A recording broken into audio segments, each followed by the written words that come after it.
untuk saling bertukar pikiran, kemudian saling melihat inovasi satu sama lain. Dan pembicaranya pun kebetulan kan pembicara yang kami undang capable di bidangnya masing-masing gitu.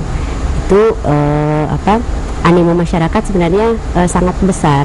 Hanya kami harus melakukan proses seleksi, karena itu tadi kami ingin guru-guru yang hadir ketika training itu dapat optimal menyerap materi dari kami yang menggunakan bahasa Inggris full dan bisa lancar berkomunikasi satu sama lain, dan terutama dengan peserta dari luar negeri. Banyak sekali. Menarik, Bu. Jadi siapapun guru di Indonesia sebenarnya bisa untuk masuk ke program ini. Tapi karena terbatas ada seleksi di situ. Jadi setelah tahapannya gimana, Bu? Mendaftar dulu kemudian diseleksi atau seperti apa? Mendaftar dulu lewat online, kemudian kami seleksi secara administrasi. Kemudian nanti akan ada wawancara. Karena keterbatasan media, sementara kami gunakan telepon. Jadi di situ kami bincang-bincang tentang motivasi dan segala sesuatunya, terutama dan menggunakan bahasa Inggris. Biasanya di bulan apa, Bu, pendaftaran? Untuk tahun depan kami akan coba mulai Februari. Jadi biasanya minimal 1 bulan sebelum kursus itu diadakan, training course itu diadakan. Pak Reza, ceritakan lebih jauh mengenai kursus ini. Durasi waktu kursusnya berapa lama, kemudian dalam satu ruang kelas misalnya ada berapa meja, kemudian programnya apa saja? Jadi untuk masing-masing kursus, jadi kami setahun ini memiliki 6 kursus yang wajib kami sebut itu sebagai diklat reguler. Kami memiliki diklat Science Research and Development, itu untuk membimbing guru dalam melakukan pembimbingan kepada siswanya melakukan riset di sekolah. Lalu kami memiliki diklat Environmental Education, di mana tujuannya untuk meningkatkan kompetensi guru dalam pembelajaran pendidikan lingkungan hidup. Lalu kita memiliki diklat ICT Based Science Learning, itu kita tidak menunjukkan ke guru ICT, kita menunjukkan ke guru IPA, dan tujuannya meningkatkan kompetensi mereka dalam menggunakan sumber daya ICT untuk pembelajaran di sekolah. Lalu kita memiliki juga diklat Science Classroom Supervision, itu kami tujukan kepada kepala sekolah dan juga pengawas, karena kami kan targetnya guru dan pendidik dan tenaga kependidikan IPA, dan di sini tenaga pendidikan itu terdiri dari salah satunya kepala sekolah dan pengawas. Nah, di situ tujuannya adalah meningkatkan kompetensi mereka dalam memanage kelas-kelas IPA di sekolahnya. Lalu kita juga memiliki diklat Earth and Space Science atau ilmu pengetahuan bumi dan antariksa. Nah, kita memberikan kita bertujuan meningkatkan kompetensi mereka dalam pembelajaran bumi dan antariksa. Nah, untuk masing-masing course ini dari awalnya kita pernah mengadakan ini selama 21 hari, dan respon dari peserta memang ini waktu yang cukup lama. Dan satu kelas 21 hari dulu satu kursus satu bahan ajar dari 6 ini 21 hari dulu. Lalu mungkin waktu yang terlalu panjang dan mungkin agak cukup melelahkan juga.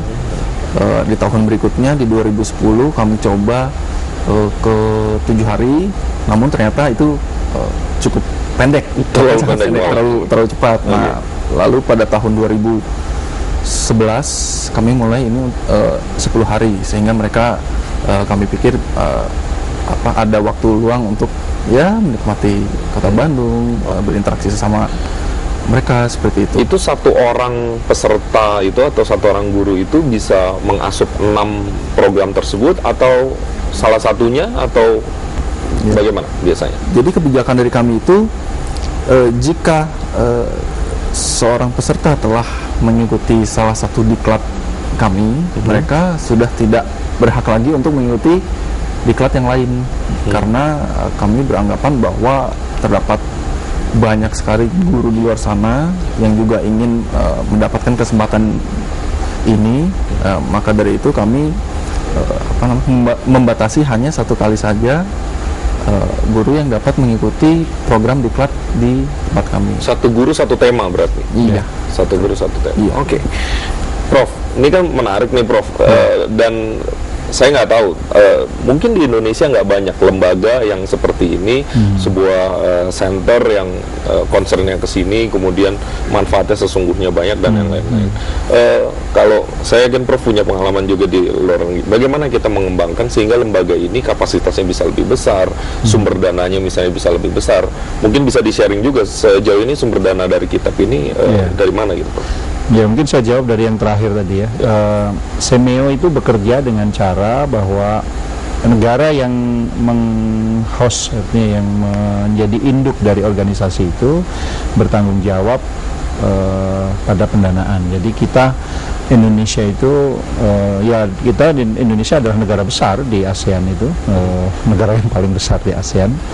Jadi kita punya 6 center dan ini memang yang paling besar di ASEAN ya. Jadi support pemerintah Indonesia kepada Semeo itu sangat besar karena ada 6 center di Indonesia yang dibiayai oleh pemerintah Indonesia, dan itu semua memberi manfaat ke ASEAN, tapi tentu saja kita ingin juga komunitas Indonesia mendapat manfaat yang lebih besar.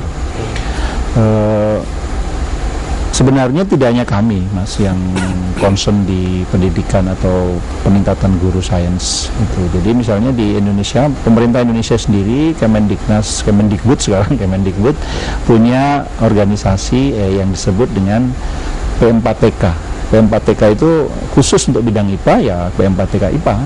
Sebetulnya kami Semeo itu ditempatkan di P4TK IPA. Nah, P4TK IPA itu mempunyai kewajiban untuk mentraining guru-guru sains di Indonesia. Jadi kalau mereka lingkupnya memang guru sains yang ada di Indonesia saja. Nah, mereka punya dana yang lebih besar, punya target peserta yang lebih besar. Jadi di setahun mereka barangkali bisa mentraining mungkin dalam dekat angka 1.000 peserta gitu kalau di P4TK. Bedanya apa Pak dengan Semeo? Ya bedanya yang tadi jaringan internasional, kemudian ya kami diharapkan, kami sudah koordinasi dengan P4TK itu diharapkan guru yang lebih advance ya, jadi guru yang mestinya ya tadi kan kemampuan bahasa Inggris salah satunya, kemudian yang kedua tentu saja guru yang bisa menjadi trainer dari guru lain dan sebagainya. Jadi kalau di tahap-tahap awal, selain itu mungkin saya sebutkan juga bahwa memang di undang-undang sekarang itu pemerintah daerah itu juga punya kewajiban untuk meningkatkan kualitas guru di daerahnya juga gitu. Jadi daerah punya, kemudian secara nasional tadi kalau sains ada P4TK IPA, matematika ada P4 matematika juga saya kira, dan seterusnya gitu ya, hampir setiap mata pelajaran itu ada P4TK-nya. Nah kami itu lebih ke regional, benchmarking tingkat regional itu kita di level mana dan seterusnya, untuk sambil mengupgrade. Prestisius juga Pak ya? Ya ini adalah saya kira memang kemauan dari pemerintah kita untuk menunjukkan bahwa kita negara besar di ASEAN dan harus berperan besar di ASEAN gitu. Oke. Menarik sekali. Bapak-bapak dan Ibu, kita akan lanjutkan diskusi ini setelah jeda, dan saudara jangan kemana-mana, kami akan jeda terlebih dahulu, tetapi kami mengundang Anda untuk bergabung dalam diskusi ini. Kita cerita-cerita tentang peningkatan kapasitas guru khususnya di regional kita. Anda bisa terhubung di 5737969 atau 5732269. Sekali lagi Anda dapat terhubung bersama kami di 5737969 atau 5732269. Setelah jeda kami akan segera kembali untuk Anda.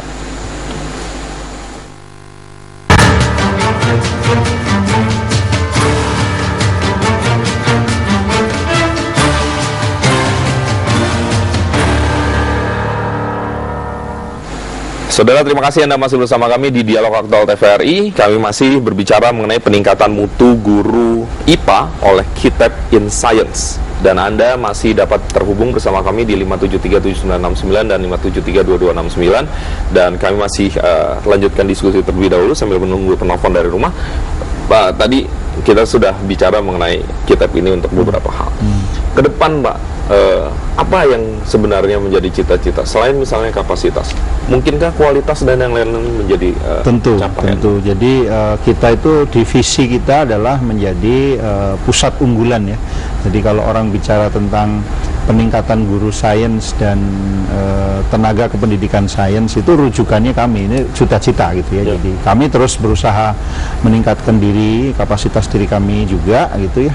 Tentu saja kan jadi guru atau kami mentrain guru, tentu saja center kami sendiri juga harus selalu meningkat kapasitasnya gitu. Jadi itu yang selalu kami upayakan, bagaimana kami meningkatkan diri terus-menerus sambil bagaimana kita juga meningkatkan kapasitas guru sains di wilayah kita. Oke, Bu Eka, kalau untuk meningkatkan kapasitas, untuk meningkatkan kualitas, biasanya salah satunya tentu kita bekerja sama dengan pihak-pihak terkait yang memungkinkan kita untuk bergerak lebih cepat atau lebih besar. Apa yang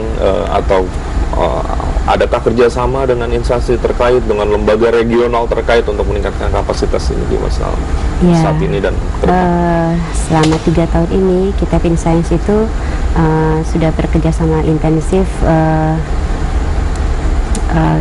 Yang baru-baru ini itu dengan pihak Australia, Australian Academy of Science, khususnya di Science by Doing Center-nya, itu kami pernah melakukan enhancing di sana.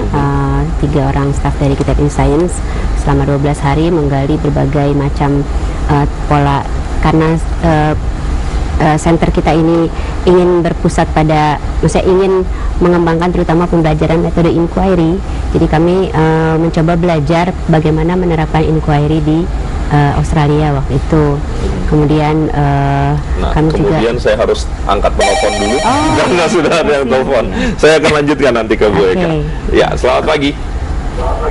Halo. Selamat pagi, Pak. Selamat pagi, Mas Imam. Dengan Pak siapa di mana, Pak? Ya, Sanusi Kaplale di Pamulang, Mas Imam. Silakan Pak Sanusi. Ya, Assalamualaikum Prof. Ismandan dan Ibu dan Bapak sini. Saya tertarik sekali itu ada P4TK. Jadi kita melahirkan atau mengembangkan pusat-pusat keunggulan di bidang matematika. Dan saya kira itu sangat penting sekali bagi para guru kita untuk mempermahir kompetensi dan keahlian mereka itu. Ya, sekaligus juga kita memilih atau paling tidak harus berhasil dengan keunggulan-keunggulan dari matematika, bahasa Indonesia, bahasa Inggris, dan seterusnya. Itu saja Mas Imam, terima kasih. Assalamualaikum warahmatullahi wabarakatuh. Waalaikumsalam warahmatullahi wabarakatuh. Di belakang Pak Sanusi Kaplale, halo selamat pagi. Iya. Dengan Ibu siapa di mana, Bu? Dengan Bu Dia di Ketapang. Silakan, Kalimantan Barat. Silakan, Bu. Iya. Saya ini kalau di Ketapang ini jarang sekali ada pelatihan-pelatihan, terutama setelah adanya program sertifikasi. Nah, seolah-olah dengan adanya sertifikasi, dengan adanya PLPG, kami itu sudah dianggap profesional.